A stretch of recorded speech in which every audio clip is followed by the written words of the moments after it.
Comment comprendre cette polémique aujourd'hui? Est-ce parce qu'il s'agit d'un avocat ou alors il y a des questions à poser au niveau de notre système judiciaire? Je vais commencer par celui qui vient fraîchement de Douala, qui a certainement vécu l'affaire là-bas. Et Limi Lobé, comment comprendre cette polémique aujourd'hui? Il faut la comprendre comme la conséquence de la prééminence des forces de l'argent. Les forces de l'argent nous montrent tous les jours leur capacité à prendre en otage les institutions, les hommes. Mais les forces de l'argent n'agissent pas pour rien. Elles agissent parce que dans 1 Timothée chapitre 6, verset 10, la Bible prépare déjà les esprits en disant que dans 1 Timothée chapitre 6, verset 10, ça va être compliqué, vous avez tout souligné partout. Oui, pour ne pas perdre votre temps. Allons-y.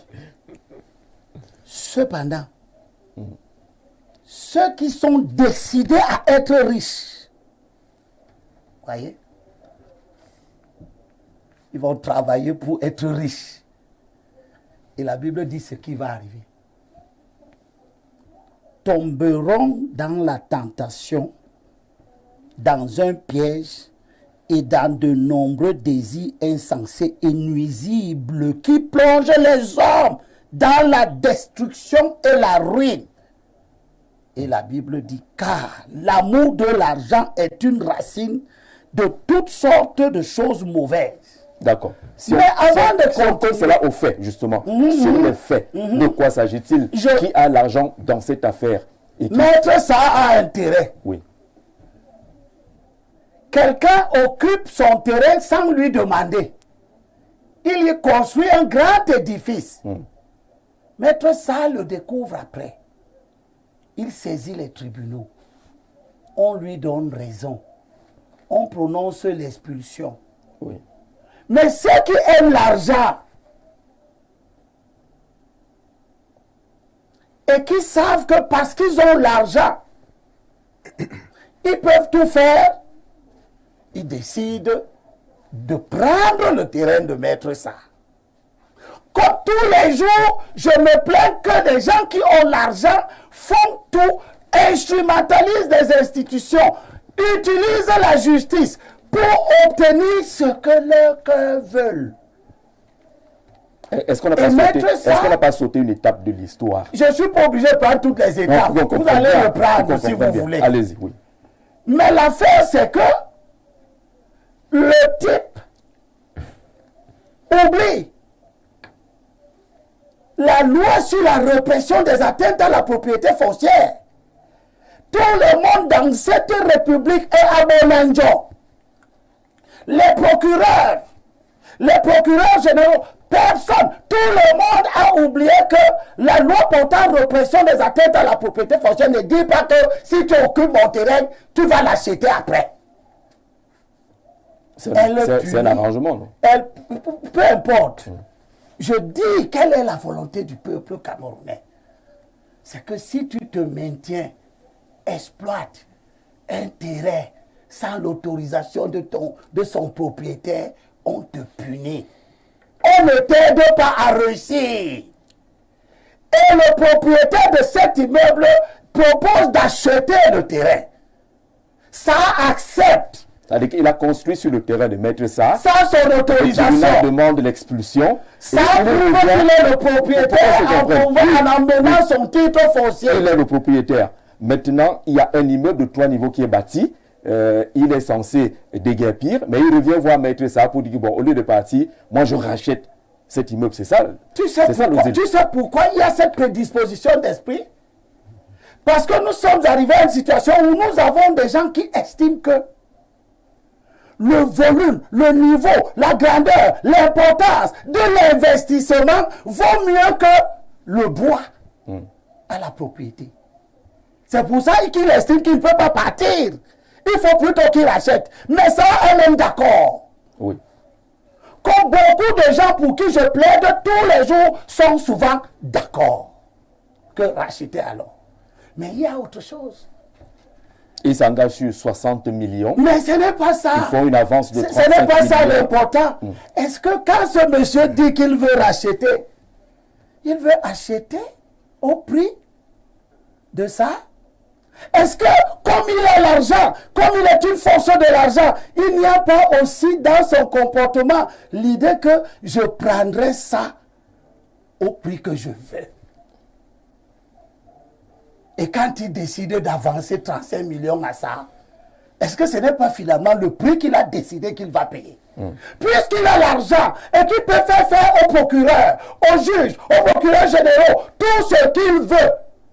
Et effectivement, ça apprend. Lui, qui se dévoue tous les jours pour que la justice du plus fort ne soit pas la justice du Cameroun. Il vient d'apprendre que le procureur, les commandants d'unité de gendarmerie, patati et patata, c'est-à-dire les officiers de police judiciaire, peuvent le faire arrêter parce qu'il réclame qu'on lui paye ses 25 millions. Le reliquat.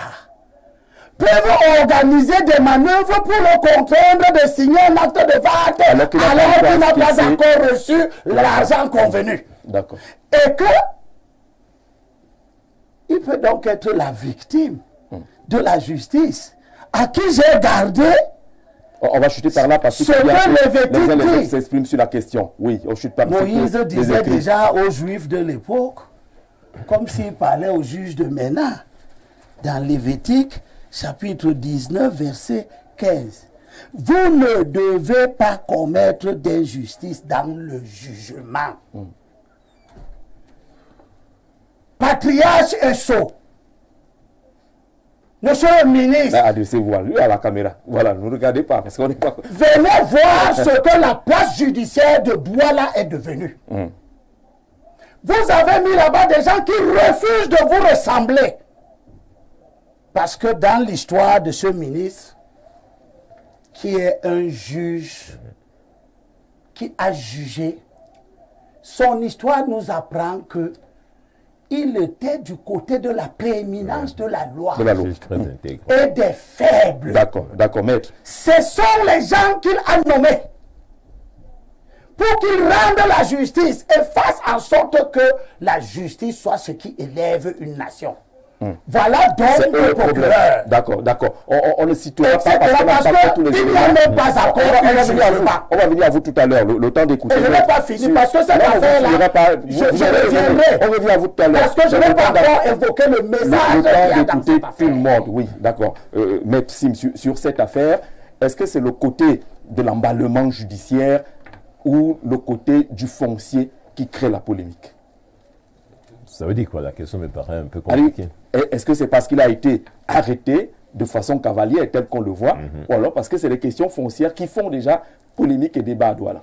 Non, je pense que les questions foncières existent partout au Cameroun aujourd'hui. Et j'ai toujours dit que la bombe atomique qui attend le Cameroun, si on ne fait rien, ce sera les questions foncières. Elles existent partout. Donc, on a un aîné, Anani Grabé Bindi, qui disait souvent que la prochaine guerre partira du foncier. Je pense que c'est évident. Vous savez, il y a nos amis ministres dans ce pays qui ont des cantines de titres fonciers, des cantines. C'est-à-dire qu'il y a une cantine qui est pleine de titres fonciers. Ils ont des terrains dans le Mongo, dans le Nyongeso, dans l'Onkam, partout.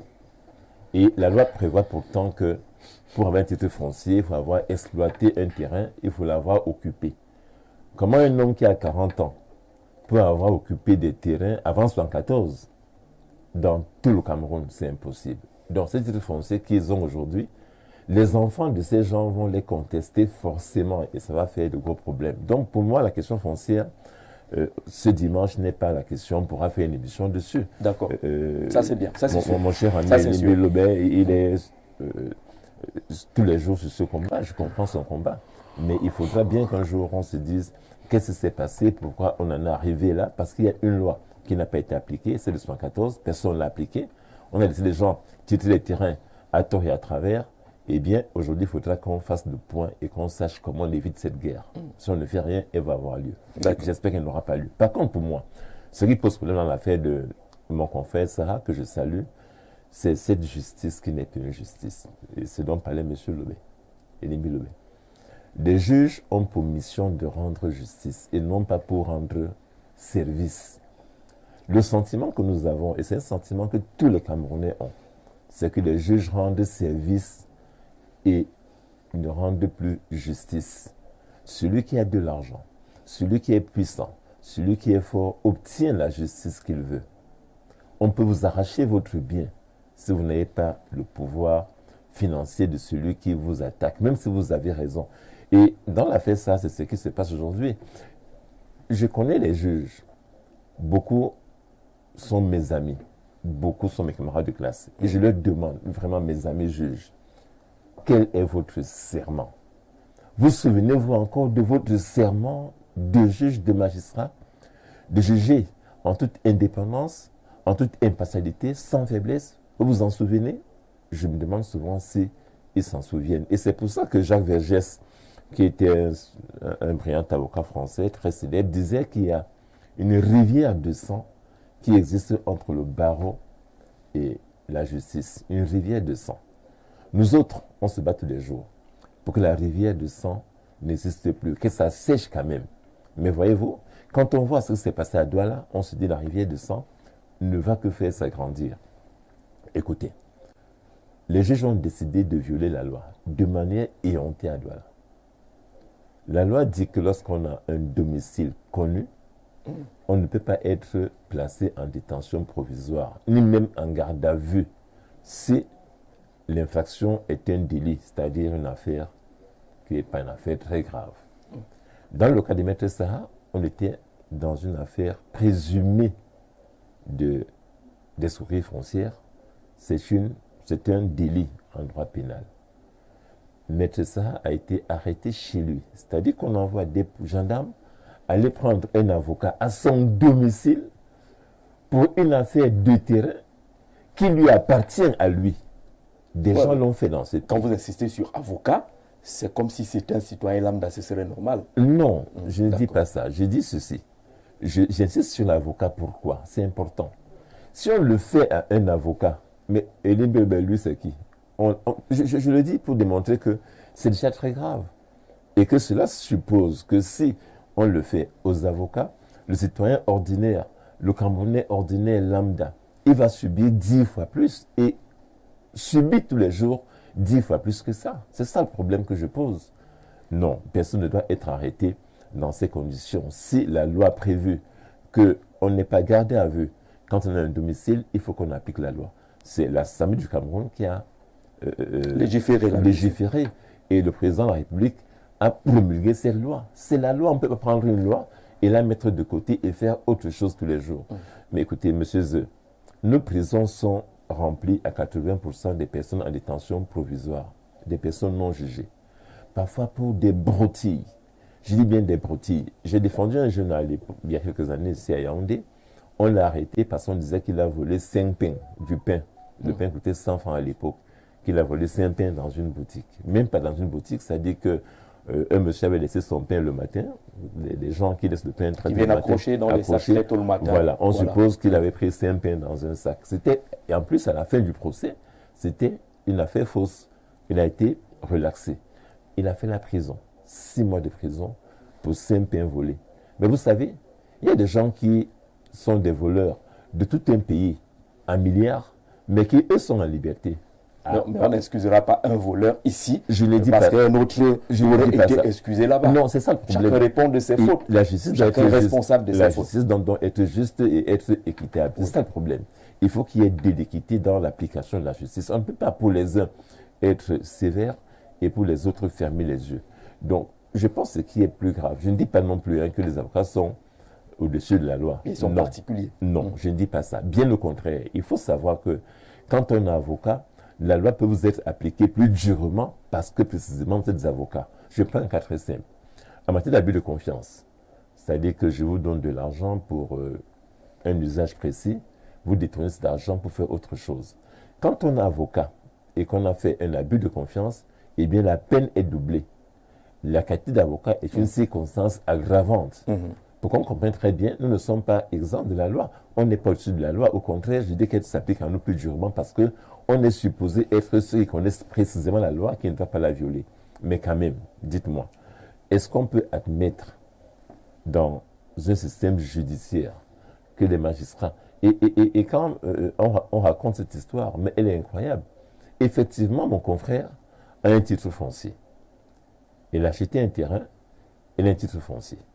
Quelqu'un bâtit son terrain, il le découvre, et par gentillesse, il lui dit, eux, qu'on détruise des meubles, qui coûtent peut-être 100 millions, je ne sais pas combien, remboursez-moi l'argent de mon terrain. Il accepte ça, parce qu'il aurait pu faire exécuter la décision de justice qui avait ordonné le déguerpissement et cette destruction-là. Voilà. Mais il est humain. Il est humain. Il dit bon, voilà, remboursez-moi. Le monsieur avance 35 millions de francs. Sur 60. Convenu. Et 2 ans après, l'avocat le relance, il ne paye toujours pas. De reste de 25 millions de francs. Et il n'avait pas convenu que ça durera 2 ans. Il devait payer directement. Et un jour, il fait appeler maître Sarah chez un notaire. Prétextant qu'il va mettre ça pour prétextant comme chez le notaire, c'est pour prendre son argent. Et il a arrêté par les gendarmes devant l'étude du notaire. Il est traîné donc chez les gendarmes qui vont le garder à vue pendant des jours.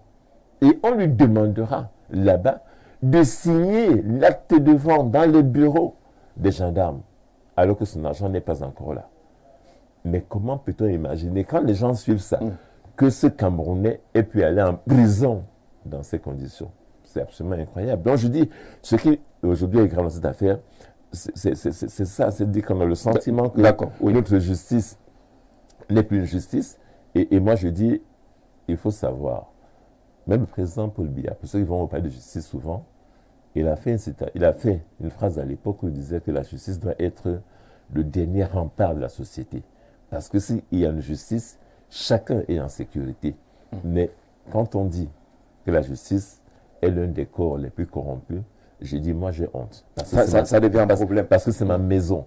Parce que je suis auxiliaire de justice en tant qu'avocat et que j'attends de notre corporation, de notre maison commune, que nous donnions l'exemple même de probité. Voilà, malheureusement, ce n'est pas le cas. On est d'accord là-dessus. Mais j'espère que cette affaire-là permettra qu'on puisse avoir un débat. La célérité avec laquelle Maître Tazo a été déféré et il a été libéré laisse quand même penser qu'il y a anguille sous roche, qu'il y a quelque chose qui ne va pas dans cette affaire. Oui, au vu de ce que j'entends, je n'ai pas suivi de manière particulière cette affaire.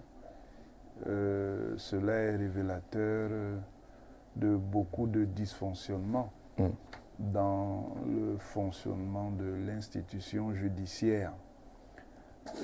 Pour ce qui est des responsabilités, il apparaît que ces dysfonctionnements viennent aussi bien de ceux qui sont en charge du service de la justice que de certains citoyens qui pervertissent la fonctionnalité de la justice, qui est de maintenir l'équilibre dans la société sur la base de la capacité à sanctionner les violations aux intérêts des sujets de droit et puis les violations de la loi.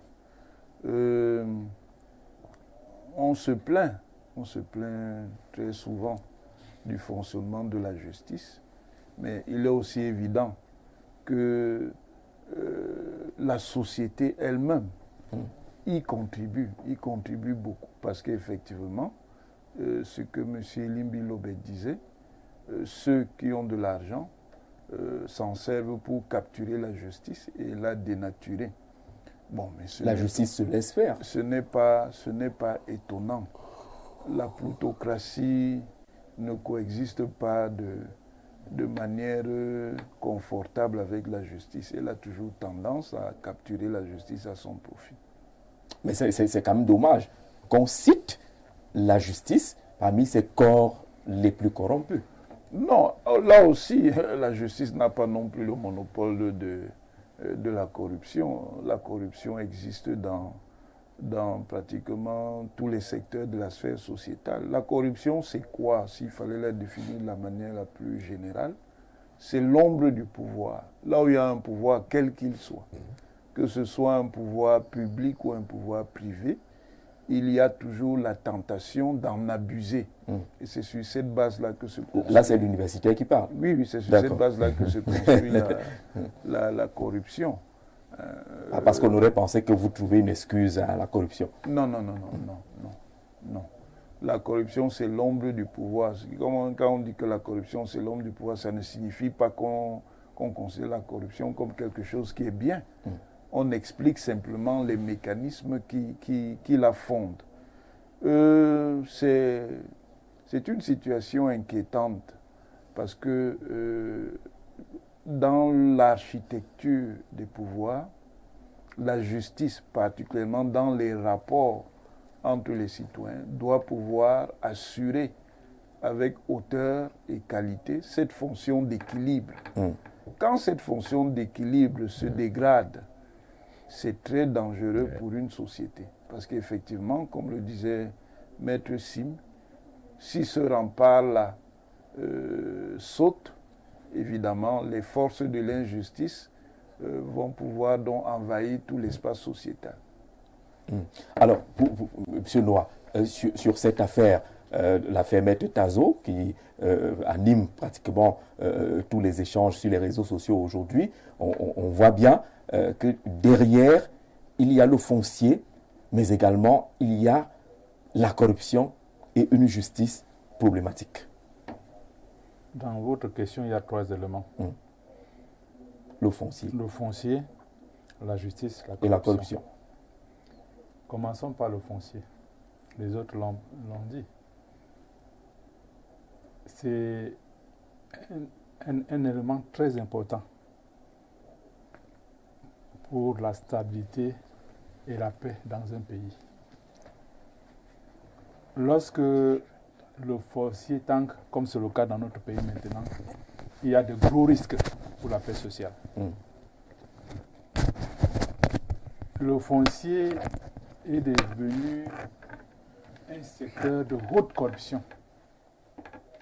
Il ne se passe pas un jour, je dis bien un jour, sans que vous n'entendez qu'il y a des affaires foncières par-ci, par-là, qu'on a retiré un titre foncier ici ou là. Je me rappelle, j'ai discuté avec un avocat du RDPC à Douala, après une émission. Il était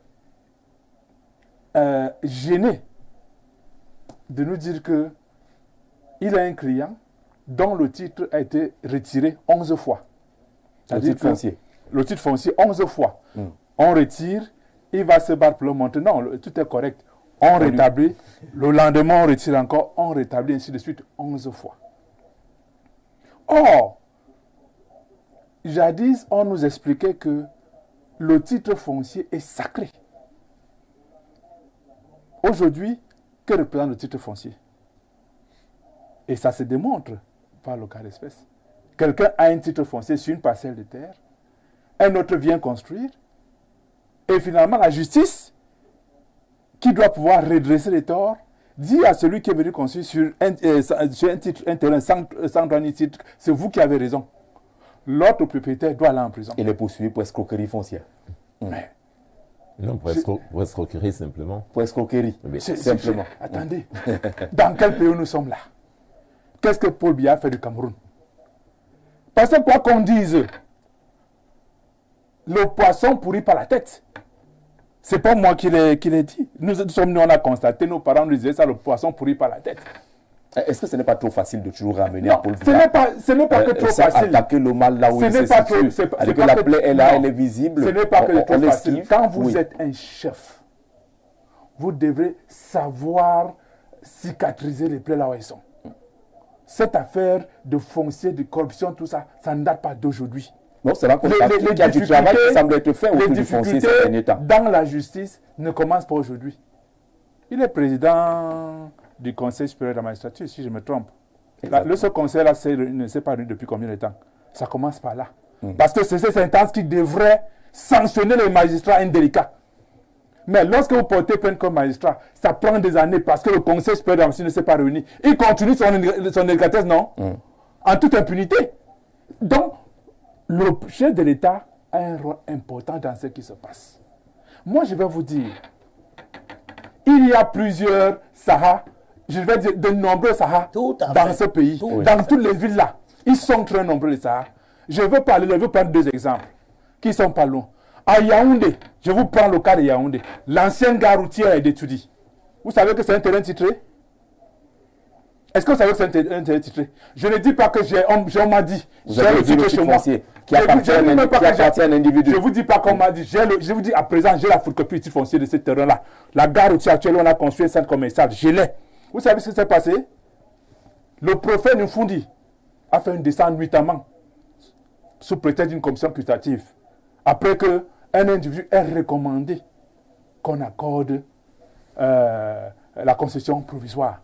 Depuis quand est-ce que dans un pays, comme le Cameroun, on accorde la concession provisoire sur un terrain déjà titré longtemps avant? Ça, c'est le premier cas. Ça, c'est le premier cas. Oui, le second. Le second cas qui concerne un camarade, un militant du MSC. Vous devez le connaître parce qu'il a fait 10 ans de prison dans une affaire bancale.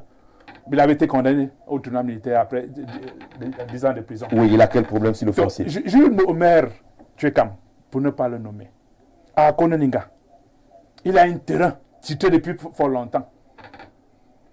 Subitement, un guidam se présente avec un document, un arrêté du ministre qui retire son titre et dit que ce terrain désormais lui appartient. Il vient à Yaoundé, il se bat et il découvre même que en réalité cet arrêté-là est un faux arrêté. On a monté avec des pièces, tout ça. Il le dit, il le découvre. Pendant qu'il porte plainte pour ce faux-là, il rentre à Koninga.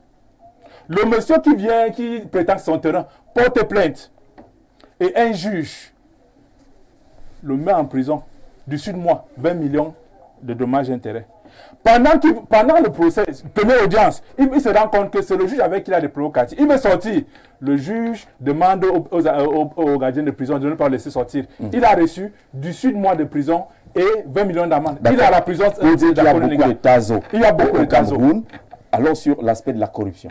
Mais la corruption, c'est autre chose. J'ai souvent ri. Quand nous sommes dans les forats, dans les quais, tout ça, certains veulent défendre le ministre Minkaf. Non, je l'ai dit, mes chers frères et sœurs. Oui, le Minkaf, c'est notre frère. Mais là, il fait honte aux Manguissos et Ton. Alors, on n'entrera pas dans ce débat de celui qui fait honte aux Manguissos. Parce que on veut qu'on reste précis. Oui, je suis très précis. Sur les cas précis. Parce que quand je vous ai dit tout à l'heure, des éléments matériels pour juger le travail du ministre ou pas, mais on a quand même des faits. Le peuple le peuple sait qu'il y a un tribunal. Nous avons les éléments. Aller dénoncer certaines choses avec les éléments avec. Tout à l'heure, je vous ai dit que le terrain où on a construit ça commercial à l'étude, à la gare de on a accordé une question provisoire. Qui a signé la concession provisoire? C'est le ministre. Et le ministre a reçu, j'ai les copies de correspondance. Il ne travaille pas pour les étones et les Manguissa. Attendez, il y a beaucoup de... Oui, je voudrais se comprendre là-dessus. Il ne travaille pas pour les étones ou les Manguissa. Je l'ai dit comme ça. Parlons du foncier. Voilà, parlons du foncier. Et je vous dis, il a signé sans connaissance de cause. Parce qu'il a reçu plusieurs correspondances. Il y a même 2 arrêts de la Cour suprême de ce pays qui ont demandé d'arrêter les travaux là-bas depuis 1985. Je les ai. Et le ministre a reçu ces copies dans les correspondances par les propriétaires. Mais il a quand même signé, ça ne l'a pas empêché de signer une concession provisoire. D'accord.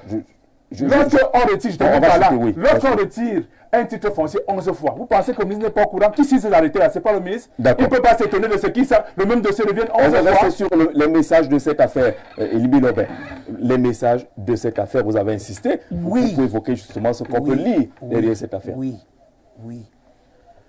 Ce sont les forces de l'argent qui organisent les dysfonctionnements de la justice. C'est pour cela que je dis que l'affaire Sarr vient montrer la dangerosité des forces de l'argent, exactement comme l'affaire d'Ikolo, où les forces de l'argent ont amené que le Premier ministre signe un décret d'expropriation qui exproprie un seul titre foncier, le 750 Vouri, qui se trouve à Bonantone, qui a 143 mètres carrés. Mais les forces de l'argent ont fait en sorte que le préfet du Vouri viennent expulser les gens à Bali, à plus de 7 km du lieu du terrain exproprié. Et que les forces de l'argent ont fait en sorte que le préfet ferme ses yeux. Un administrateur civil qui sait ce que c'est que l'expropriation, le déguerpissement, la souffrance que cela peut générer. Et surtout si cette souffrance n'est pas appuyée sur la loi. Ce préfet a déguerpi 21 titres fonciers à un endroit où le décret d'expropriation n'indiquait pas qu'il y ait expropriation. Texte des arrêtés que j'ai, où il dit à l'intéressé, où il dit au secrétaire général de la présidence de la République, où il dit au directeur du cabinet civil qu'il n'a pas autorisé l'occupation de ces 5000 hectares. Et M. Manfo détruit les plantations villageoises dans l'expansion de ces terres, où il va cultiver le palmier à huile après avoir exploité les bois. Parce qu'il construit le complexe cosmétique de l'Ouest. Il peut donc s'approprier les terres. Là où aucun enfant du monde n'a 1000 hectares. D'accord.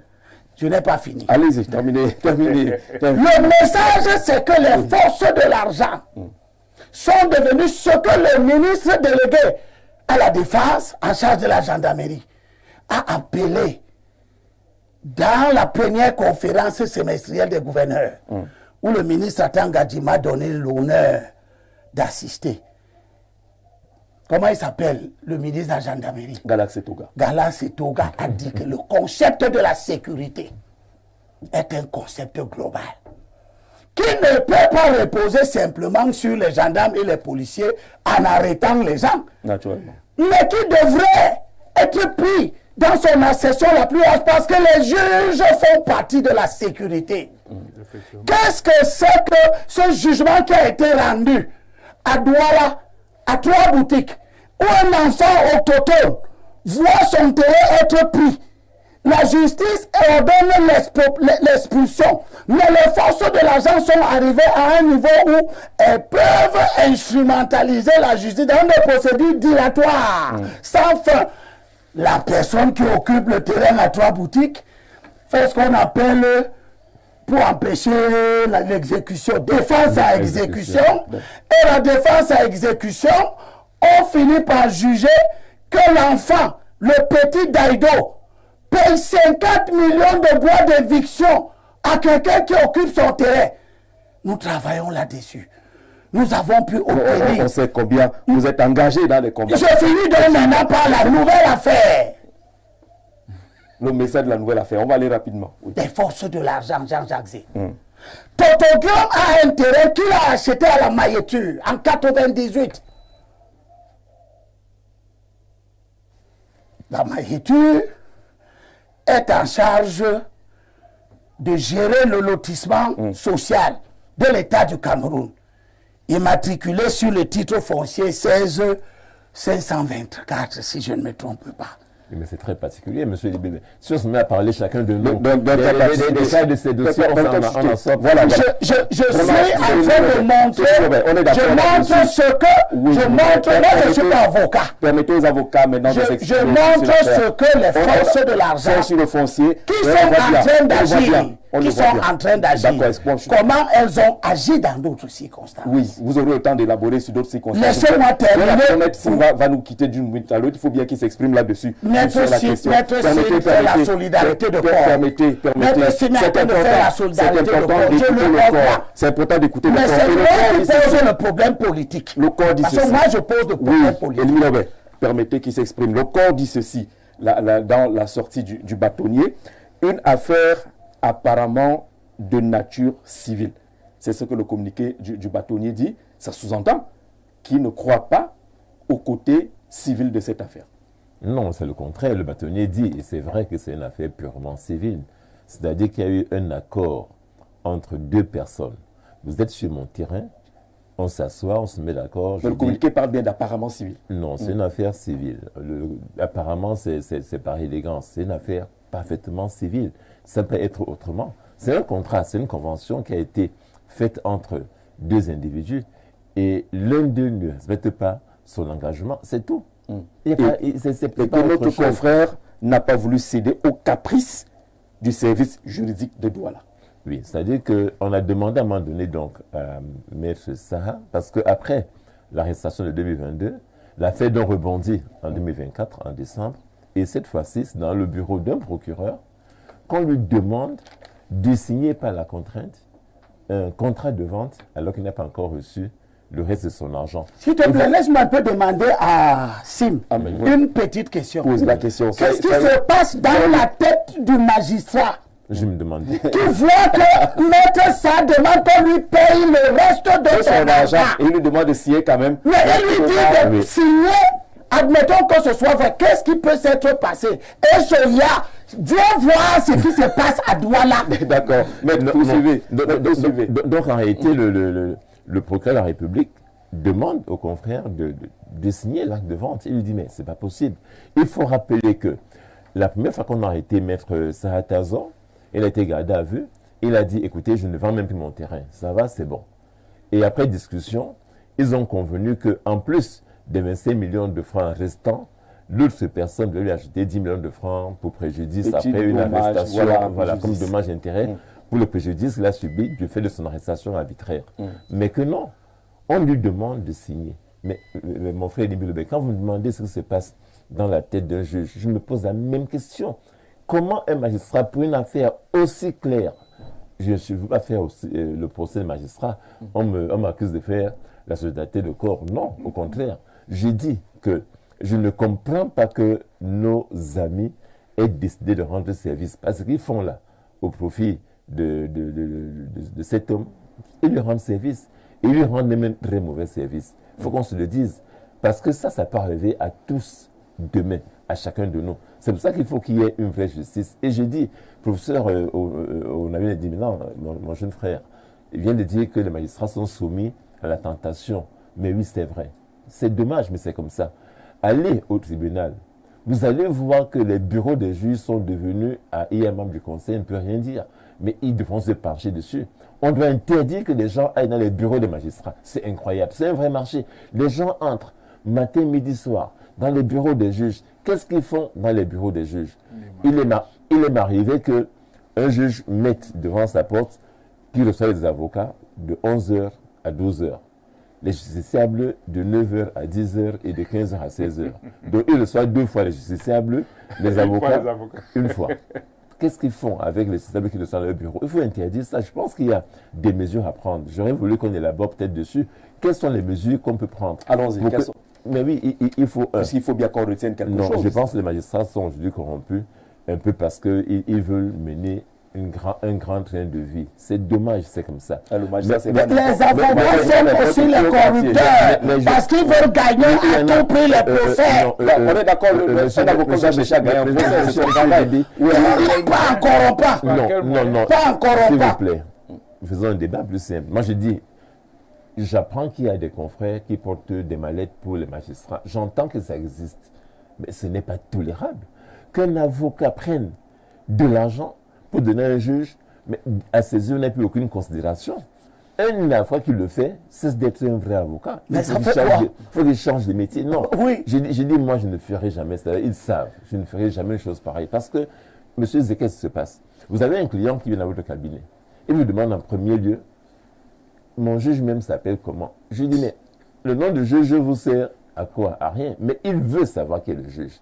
Et parfois, il te dit, les juges leur disent là-bas que vous payez les avocats pour rien. C'est nous qui décidons, c'est nous qui avons la plume. Donc, payez l'argent plutôt à nous et non pas aux avocats. Dès que c'est comme ça, la justice est déjà totalement chamboulée. Ça veut dire que les rôles sont inversés. Et je pense qu'on peut prendre des mesures. Il faut des résultats généraux de notre justice. Il faut qu'on s'asseye vraiment entre nous, avocats, magistrats et tous les autres, pour qu'on fasse un état. Quel est l'état de notre justice? Quelles sont les mesures qu'il faut prendre? Moi, l'une des premières, c'est qu'il faut qu'on paye bien les magistrats. Il faut qu'on s'entende. Il n'est pas le magistrat qui doit rendre justice, soit payé 150 000 francs ou 200 000 francs par mois. Ce n'est pas normal que le magistrat prenne le taxi pour aller au travail et parfois dans ce taxi, il y a des gens qui vont aller juger au tribunal dans l'heure qui suit. Ce n'est pas normal. Je pense Et du coup, il est sensible oui, à quelques enveloppes kaki. Absolument. Il faut que ces gens-là soient bien payés. Pourquoi je pense que ça... Les enveloppes kaki. C'est ça, il faut le faire. Le blanc, c'est la pureté. Là, c'est kaki. Il faut qu'on leur donne des moyens de travailler plus efficacement. Parce que malheureusement, et un pas de décharge aussi, il faut voir les conditions de travail des magistrats au Cameroun. Aller, par exemple, dans une ville comme Fou. On met des magistrats dans un petit bureau, 3-4 personnes, dans un bureau de 4 mètres carrés. Comment ils vont travailler? Il faut qu'il y ait donc une vraie réforme. Et là, au moins, ils ne reçoivent plus les justiciables s'ils sont 4 dans le bureau. Ils reçoivent toujours. Ils s'organisent celui pour recevoir. Donc, ça se passe comme ça. Et je pense que ce qui s'est passé à Douala, c'est vraiment là ce qu'on ne doit jamais avoir dans un pays. On demande aux magistrats simplement de dire la loi. Et personne ne les oblige. Je disais à mon ami Olang que personne n'oblige le juge à prendre l'argent. On peut refuser. Et maintenant, on prenait l'exemple de M. Esso Laurent. Les gens ne le connaissent que le ministre. Mais Esso était réputé être un magistrat absolument intègre. Mais est-ce qu'on l'écoute? Chaque fois qu'il y a la rentrée, chaque fois qu'il c'est la deuxième fois dans l'histoire du Cameroun que le ministre de la Justice est un juge. Il y avait un autre magistrat aidé à l'époque qu'on appelait Mbalingote, réputé être d'une grande intégrité. Vous avez une affaire chez lui. Vous venez avec votre chèvre pour le corrompre et vous mettez en prison et la chèvre et vous-même. Il y a des gens qui ont existé comme ça, des magistrats. Et on demande quand même d'avoir à nouveau ces genres de magistrats qui sont des gens vraiment exemplaires. Parce que le souci qu'on a, le sentiment qu'on a, c'est que tous sont pourris. Ce n'est pas le cas pourtant. Il y en a quand même qui font le travail. Mais ils doivent résister précisément à la force de l'argent dont parle M. Libilebé. Ils ne sont pas contraints. Ils doivent pouvoir se dire, on a un rôle central dans la société, un rôle d'équilibre. Il faut que l'équilibre continue à persister. Et s'ils ne le font pas, je dis ceci, là encore, il peut arriver ce qui est arrivé ailleurs, comme en Algérie, où on a vu des gens aller chasser les magistrats, les pourchasser même, les assassiner, parce qu'ils estimaient que maintenant, c'est l'heure de se rendre compte, de se rendre justice eux-mêmes. Quand les juges ne rendent pas justice, eh bien, ils laissent la voie à ce qu'on appelle la justice populaire. Les gens vont aller faire eux-mêmes ce qu'ils n'ont pas fait parce qu'ils n'ont pas confiance en nos juges. On est en train de sortir de cette mise en bouche. Comment faire puisque le fossé... Comment faire pour réduire ce fossé qui se creuse, qui s'est déjà creusé entre le citoyen lambda et la justice, et maintenant on le voit également entre les avocats et les magistrats. Est-ce qu'on peut réduire ce fossé, cette perte de confiance qui commence à s'affirmer? Cela est possible si les parties prenantes sont de bonne foi. Pour ce qui concerne les magistrats, c'est à l'intérieur du corps qu'il faut faire le travail, en renforçant donc une capacité d'autorégulation qui se fonde donc sur l'institution qu'est le Conseil supérieur de la magistrature qui vient donc chapeauter tout cela. Pour les avocats, parce que les avocats non plus ne sont pas sans reproche, même si en même temps on ne peut pas dire qu'ils soient tous pourris, il faut également qu'il y ait un travail d'autorégulation. Mais le travail d'autorégulation le plus difficile, c'est celui qui vient des citoyens ordinaires et puis des forces de l'argent. Pour les forces de l'argent, je dis même c'est impossible. Les forces de l'argent ne s'autorégulent que par l'arbitraire. Monsieur Noah, comment faire le ministre de la Justice, à chaque rentrée concernant la magistrature, rappelle comment être justement des magistrats propres qui puissent faire leur travail dans des bonnes conditions. Il donne les orientations, il demande même à ce qu'on aille vers des peines alternatives, qu'on essaye de faire le bon travail. Mais on a l'impression, au regard des chiffres qui ont été évoqués tout à l'heure par Maître, qu'il y a encore beaucoup de prévenus dans nos prisons. Les prisons sont pratiquement saturées. Comment restaurer la confiance entre les populations et les magistrats? Moi, je pense que nous, mais c'est dans notre programme politique, l'avocat l'a répété tout à l'heure, il est question de s'asseoir ensemble et de disséquer ce qui se passe dans le secteur de la justice pour pouvoir proposer des solutions appropriées au mal que vit la justice dans notre pays. Vous savez, il faut pouvoir responsabiliser le magistrat parce qu'il ne peut pas être au-dessus de la loi. Lorsqu'il va à l'encontre des dispositions du loi, il refuse, c'est-à-dire qu'il refuse d'appliquer la loi, eh bien, il faut que la loi s'applique à lui. Il faut qu'il réponde de son acte devant la loi. Parce qu'on ne peut pas continuer impunément à violer la loi sans conséquence. Vous prenez des dispositions claires, n'est-ce pas, du Code de procédure pénale. Ce n'est pas appliqué. Le processus du Code pénal est le résultat d'une réforme après des concertations dans le secteur de la justice. Mais depuis qu'il a été adopté, on comprend qu'il y a beaucoup de résistance à son application. Or, lorsque vous le parcourez, vous sentez que c'est un élément important dans la préservation de la liberté des citoyens. Parce que la liberté, je crois, ils le disent, c'est la norme. C'est le principe. C'est le principe, je veux dire. Et puis, la législation, c'est l'exception. Mais aujourd'hui, c'est plutôt la liberté qui est devenue exception. Donc, la détention est le principe. On renverse les choses. Mais on ne peut donc pas continuer à laisser là prospérer. Il faut que les magistrats qui violent les dispositions de la loi soient poursuivis. Et lorsqu'on va le faire, ils vont se rendre compte, je suis censé appliquer la loi. Je dois donc m'en tenir uniquement à l'application de la loi. On ne peut pas vous dire que quelqu'un qui a un domicile connu ne peut pas être mis en garde à vue. Mais vous le prenez, vous mettez en garde à vue. Le cas de tous les magistrats qui sont dans l'affaire concernant Sita, mais ils doivent répondre de leurs actes plus tard. Celui qui a placé en détention, qui a donné du sud moi à mon camarade à Konininga, il doit répondre de ces actes-là. Il doit pouvoir répondre. Parce que ce n'est pas tout à fait normal. Je vais vous dire, la justice est essentielle dans le développement économique d'un pays.